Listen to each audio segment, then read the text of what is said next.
Pemirsa, khususnya kaum wanita kini harus memang semakin waspada Iya. karena aksi pelecehan seksual ini bisa semakin marak terjadi. Salah satunya kasus yang menimpa istri dari komedian Isa Bajaj. Nah, ini ada beberapa hal penting yang bisa Anda lakukan pemirsa agar terhindar dari tindak pelecehan seksual ini. Apa saja? Berikut informasinya. Tindakan kejahatan seksual masih terus terjadi. Baru-baru ini istri dari selebritas dan komedian Isa Bajaj mendapat pelecehan seksual dari seorang pria yang tak dikenal saat ia sedang berolahraga di sekitar tempat tinggalnya di daerah Durensawit, Jakarta Timur. Saat itu pelaku memperlihatkan alat vitalnya kepada korban, tapi korban sempat berteriak dan melempar pelaku dengan batu bata. Kriminolog dari Universitas Budi Luhur, Haziza, mengatakan dalam ilmu viktimologi kelompok yang rentan menjadi korban kejahatan termasuk pelecehan seksual, salah satunya adalah perempuan. Alasannya kaum Hawa memiliki stereotipe lembut, tak berdaya dan tidak memiliki keberanian seperti laki-laki. Menurut Haziza, pelecehan seksual dapat dijerat dengan hukum.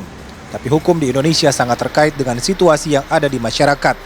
Ketika sudah masuk dalam sistem peradilan pidana, banyak muncul stigma atau opini yang mengatakan pelecehan seksual yang dialami korban adalah hal yang biasa saja. Hanya saja gitu ya, ketika kita mau masukkan ke ranah hukum gitu, baik itu pelecehan verbal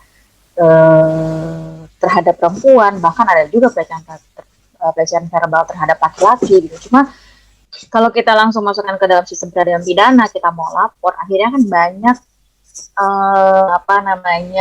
itu tadi labeling, stigma, stereotip di masyarakat, pandangan-pandangan yang akhirnya melihat muncul bahasa-bahasa yang masa gitu aja sih, merasa dilecehkan gitu ya kan. Kemudian akhirnya bahasa-bahasa itu juga sebenarnya secara tidak langsung mengintervensi hukum itu sendiri gitu ya. Psikolog dari Universitas Indonesia Dian Wisnu mengatakan penyebab perilaku eksibisionis atau kebiasaan memperlihatkan alat vital kepada lawan jenis dan orang banyak ini bisa diketahui dengan melakukan tes psikologi. Tes dilakukan kepada pelaku apakah pelaku pernah mengalami hal yang sama.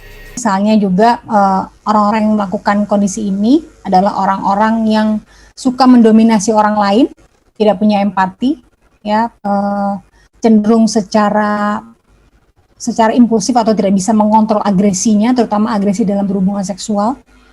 Ya, nah ini termasuk ciri-ciri dari orang-orang yang mengalami gangguan dari eksibisionis tersebut. Dian Wisnu memberikan tips agar terhindar dari pelecehan seksual, yakni tidak perlu banyak berkomunikasi dengan orang lain yang belum dikenal. Selain itu, hindarilah perbincangan dengan teman sekalipun yang membahas bahkan bercanda seputar seksual kalau benar-benar kondisinya sedang tidak diinginkan. Beranilah mengatakan tidak tertarik dengan obrolan tersebut karena merasa tidak nyaman. Tak hanya itu, bagi siapapun, baik laki-laki atau perempuan, sebaiknya jangan menampilkan perilaku yang memperlihatkan kelemahan dan sifat pasif. Tampilkanlah sikap percaya diri dan tegas, serta kenakan pakaian yang pantas untuk digunakan supaya tidak memancing atau mengundang niat jahat dari orang lain. Arman Helmi, Maranatha Tampu Bolon, Jakarta.